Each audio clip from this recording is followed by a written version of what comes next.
Research shows that people you hang out with have a bigger effect on how your life goes than just about anything else.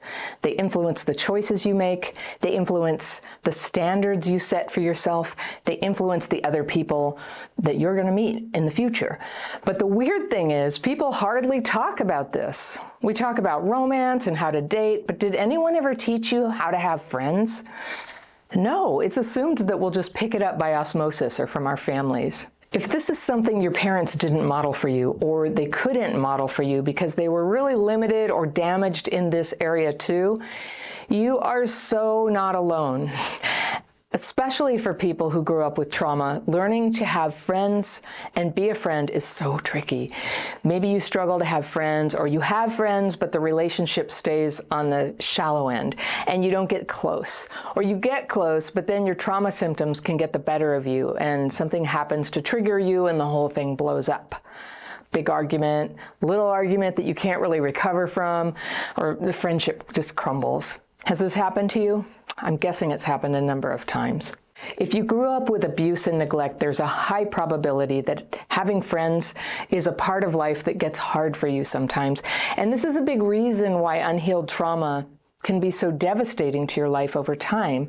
You end up isolated. You don't have those people who love you and get you and who are there for you when you need them. And this is really important.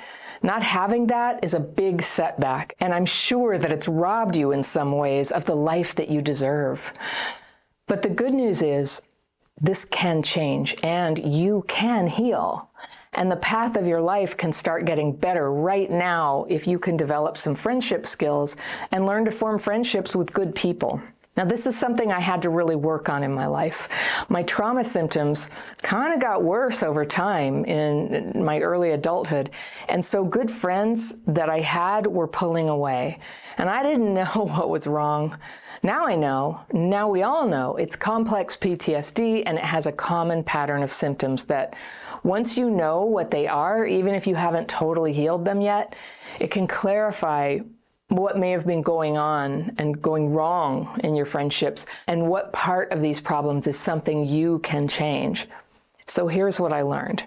First, it's so important that you pick the right people for friends, because if you're like a lot of people with childhood PTSD, you find that troubled people have this funny allure for you. What is it about them? It's a mystery. They feel so charmingly comfortable, so unthreatening, so much like home. And maybe you have a history of buddying up with the most troubled kid in the class, or somebody who turns out to have a drug problem, or people who are really not available to be good friends. So the first thing is to start identifying who would be the good, healthy people for you to hang out with. Now, we talk about this a lot in my dating and relationships course and in my connection course, because this broken picker problem is really common for people with childhood PTSD. But the way you choose friends can be just as rickety. Now, the key to get clear with yourself is to actually write down what characteristics are absolutely essential for you. So let's say it's that people are kind, right? They're honest. They reciprocate your interest in friendship. You don't have to know these people yet, but you're defining what the right people are like, how you will recognize them. And then you also spell out what characteristics you cannot have in friends. And this might be characteristics where you had a blind spot before and you know it brings your life down. So I used to have a blind spot for people who had serious drug addictions. First, I wouldn't see it. And then I would see it, but I'd be too afraid of loneliness to say anything or stop hanging out with them. And I had no business hanging out with serious addicts. I was never into drugs myself, but that's what I grew up with, and that's where I felt at home. And so I'd use kind of fuzzy reasoning to rationalize staying friends with serious addictions. And it would introduce all kinds of trouble into my life. Drama, shame, people stealing my stuff. I know, right? It didn't fit with the other parts of my life where I was fairly functional. And I had to make a decision that I could not have that in my life anymore. Not with the blind spot that I personally have and the way I couldn't seem to keep boundaries at the time. So you write down what your lines are, what characteristics are a big no way for people that you let into your life. Okay, so that helps keep certain people out. And as you may be fearing, it's true that setting boundaries about who can be in your life could introduce a period of loneliness. You end some friendships, and the new people haven't arrived yet. You haven't found them yet. Now, I know finding good, healthy people is easier said than done when you had a crappy childhood. Sometimes trauma symptoms show up that make things harder for that too. Maybe you get emotionally intense and fall apart. Friends might stand by you at first, but part of falling apart is it makes a person very inwardly focused. And in the long run, this can push friends away too. Or worse, maybe your stress comes out as a tendency to criticize and blame your friends when you're feeling overwhelmed. So there's conflict. You're hurting feelings. They don't want to deal with that, so they pull away. Or maybe you're the one who pulls away. So these are common trauma-driven dynamics and reactions to ordinary stress that can happen in a friendship. And even if you're able to keep your feelings under control enough to not ruin everything in a big explosion, that kind of self-control can really limit the depth of a relationship. It can limit how much fun the friendship can be if you're just holding yourself together tightly all the time. There's not the deep connection and trust between you and your friend that would be needed for a friendship to last. And so over time, being too controlled will cause a friendship to fade too. And it's a sad and hard part of trauma healing that this part can be so hard to change. But you can change these dynamics by working on yourself. So one of the first things you can do to have great relationships is just pick good people and then work over time to be a good friend. When you want to hang out with somebody, I would suggest, if it's at all awkward, invite them to do something with you. So not just random hanging out, but an activity. With good friends, it's normal to get together without a plan or without an activity. And that's really good with somebody you're already close with, where there's no need to have a plan. But if you're just getting to know somebody, doing some activity can kind of take the focus off the interpersonal dynamics so much. You know, a little is good, but a lot can be overwhelming. Now, one of my favorite examples, I always say this, bowling, right? The bowling alley near me closed during the pandemic. I hate that. If you go to a movie with somebody, right, you can't talk. If you go to a restaurant, you have to talk the whole time. But if you go bowling, you can kind of talk, bowl. And if things get weird or you need a breather, you can just really focus on the bowling for a little while and then come back to the conversation. So doing things helps. The next thing is about being a good listener. Now, everybody knows this, but try this, okay? When you get together with your friend, spend 30 minutes just doing an experiment. Only listen to them. Don't talk about yourself, and instead focus on listening and responding to what they're saying about themselves. Now, I'm not saying do this forever, but just as an experiment and as practice, just listen to the other person and reflect on what they're saying and give them feedback. Now, it may feel really uncomfortable to not talk about yourself at all, right? Because what's normal, what people do often is you say, hey, this thing happened to me. And it's normal for somebody else to say, oh, that happens to you? Me too. One time, you know, and then you tell a story about how it happened to you. So it's natural to relate information about yourself when someone tells you something about themselves. That's the way many of us think that we're being a good friend. And sometimes it is.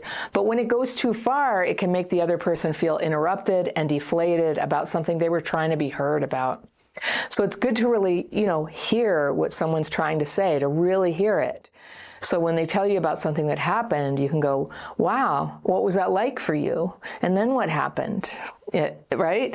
And, wow, that's weird. You listen to what they're saying and respond to what they're saying. Don't relate it to yourself. That's how you can get closer to a person. 30 minutes, just try not talking about yourself, okay? It will teach you a lot. So this one time, my husband and I went to a party where we didn't really know people, and we were kind of anxious about the party because we both would prefer to be at a party where we know somebody. So just as a strategy to make the evening fun, we decided to do the experiment, and we made a rule for the whole evening. Just a secret rule. We didn't tell anybody we were doing it. For the whole party, we only listened and talked about what other people were saying. We never, ever talked about ourselves. And it was funny. We were so popular. We got invited by 2 other couples to have dinner sometimes. And honestly, that rarely happens, when we meet people. They didn't know anything about us. And here's the funny thing. They never asked a single thing about us, right? See, they weren't great listeners either. And it didn't feel great to never be asked, but it really like raised my awareness about, wow, that is not what's going on in a conversation with a lot of people. Some are really great at it. So anyway, we never actually ended up having dinner with anybody, but it was a really good lesson for me that you can just listen and you can actually learn a lot about people. It reminds me, when I used to have this work that involved a lot of travel, and a bunch of us would travel to other cities and do a consulting job and then travel somewhere else. And a lot of times people got together and had wine at dinner. And at a certain phase of my life, I decided I just didn't want to drink alcohol anymore. And for like 8 years, I didn't drink any alcohol.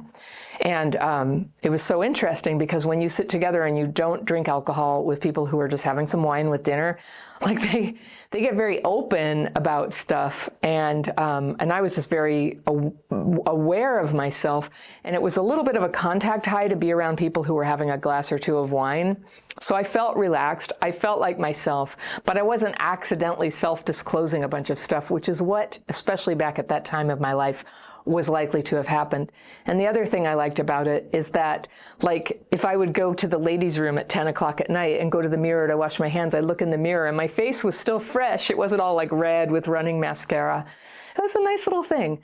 So, not drinking wine and doing a really good job of listening is a way to really show up with other people with all your faculties. And I'm not saying you have to be so perfect all the time that you're just with your faculties all the time. Sometimes you get to relax. But I am saying if you struggle to make friends, anything you can do to heighten your awareness of what the dynamic is and just pay attention to what your natural inclinations are, what's hard for you, what other people are like. Like, I was really surprised. I thought that these other people at the party were people that we had to impress. But the fact that they never asked about us and talked about themselves, I don't know. It just wasn't that impressive. It was okay. It just wasn't that impressive, though. So I learned a lot of people are not good listeners, but just about everyone is hungry to be listened to. So here's another thing to keep in mind, and it's another form of good listening, is don't give unsolicited advice. If somebody says, oh, I had a hard day yesterday, I had a headache all day, you don't have to jump in and tell them what you do about a headache and go, oh, you know what you have to do? They're not really telling you about the headache unless people specifically ask for advice. Hey, what would you do if you had a headache? It's just better to listen and hear what it is they really wanted you to hear, which is that they had a hard day. It was so hard they had a headache the whole time. And then you can say, wow, that sounds like a hard day. What did you do? That's how a friend listens. So similar to that, you can give them affirmation. You can give them a word of praise, recognizing something good about them, a compliment. People like to be appreciated more than you might think. And obviously, you shouldn't do it too much. At a certain point, it becomes manipulative of other people, and that's not good. But when you can give a sincere compliment, make it a clean compliment. Don't say, oh gosh, your blouse is so pretty. Mine is so ugly though, but I love yours. That's not a clean compliment. That's kind of like loaded, right? You're putting them on the spot to say something about your blouse. No, yours is very nice. A clean compliment is when you go, that shirt you're wearing just looks great. It's a really good color for you.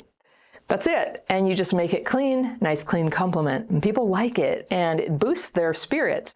They need encouragement, and they like it when their accomplishments and the good things about them are noticed. That's just a good friend thing to do, is to notice and encourage what is good in another person. Now, here's another good listening thing. When your friend has told you about a big thing they're expecting, maybe they're giving a speech at an event next week, or they have a final, or they tell you about something that was hard, like they recently had shoulder surgery, a good friend follows up on that. Maybe calls them a few days later and says, hey, I was just checking in. How'd the speech go? Or how's your shoulder doing today? If you think about it, people who do that for you, those are the people who you end up closest with. That's like showing up for people and actually paying attention, not just in the moment, in the conversation, but over time. That's what a good friend is. It's not just small talk. It's connection. It's a durable connection between you. That's what a good friend is. If you want to have a friend, you've got to be a friend. And if you want to have a good friend, you've got to be a good friend. Now, another thing is to be a believer in your friend. Everybody has self-doubt. And when we become friends with people, we'll begin to reveal what those doubts are. And they might be something like, well, I'm thinking about changing jobs, but I think I might be kidding myself that anyone would ever hire me. So you know what a good friend is? It's someone who sees your very best potential and believes in you and can express that to you and remind you of your strengths and why you are employable and supports you in finding ways to make that happen. That's how to be a believer in your friend. And I think a lot of people, we tend to think that if we don't put somebody down, then we're not causing any harm. But actually, people need to have a witness that they're doing something right and that there's potential for them to do something even better. So good friends can believe in the best possible outcome and always encourage a friend toward that next step. A good friend also shows up for the hard stuff. And that means picking people up from the airport, visiting them in the hospital, helping them move their furniture, and sitting with them when they're grieving, when they've lost a loved one. I know that when there was a period in my life where I had a lot of tragedy, I really found out who my friends were. A lot of people who I thought were good friends, they disappeared. They didn't help. They didn't even call, or they said, let me know if there's anything I can do, or I don't know what to say. You don't even know what you need when you're in that state. So when people say, if there's anything I can do, you'll notice nothing really follows up. And that's kind of baked into that comment of like, let me know if there's anything I can do. There are special people who know how to ask if you need help. They know what to say. They suggest a thing or two. They say, would it help if I picked up some groceries on my way over? And would it be okay if I washed these dishes right now? It was the people who did that for me, who took the time to come see me in the hospital, even though it was far away and so boring and creepy and hard to park. And they are the people who made a huge difference in my life right when I was the most depressed. And they encouraged me and took me for walks around the corridors. In the long run, those are the people who became the lifelong friends. It's a beautiful thing to do for other people. So you want to show up for the good times, the weddings, the parties, the celebrations, but you also want to show up for the hard stuff. And a good friend shows up for the good and the bad. You never want to talk behind your friend's back. That's important. I'm just going to say this. You don't really want to say anything bad about anyone who's not present, but especially your friends. Don't ever talk about them behind their back. I mean, even if you know for a fact they're never going to know, just on the off chance that the energy reaches them. Our nervous systems are connected and we can feel these things in each other. If somebody says, no, I'm not mad, you can feel when they're mad, right? We're connected. And the people we love, especially, can feel that. So you don't want to talk about your friends behind their back. Have their back, protect their identity, protect who they are, protect their hearts. And finally, stay in touch with them. This is one of the terrible things about contemporary times, is that we think, well, I said hello on Instagram and I texted happy birthday or I stuck it on Facebook. But if you're not talking to people face to face, or at least on the telephone, it's really hard to sustain a close friendship. Messaging on social media, it's not nothing, but for those purposes, it just doesn't count. So whenever you can, go see people face to face. If you can't see them face to face, talk on the phone or video chat. If you can't talk on the phone, send an email. And if you can't send an email, send a text. And if you can't do that, okay, fine, talk to them on social media. If I do all those things for people, they don't do it for me, then go back to the beginning of the video where I said the first thing is how you choose people. It's all about how you choose your friends. So these are some of the ways that you can be a better friend. If you want a free download where I list these friendship skills, you can access that right here. Just click and I will see you very, very soon.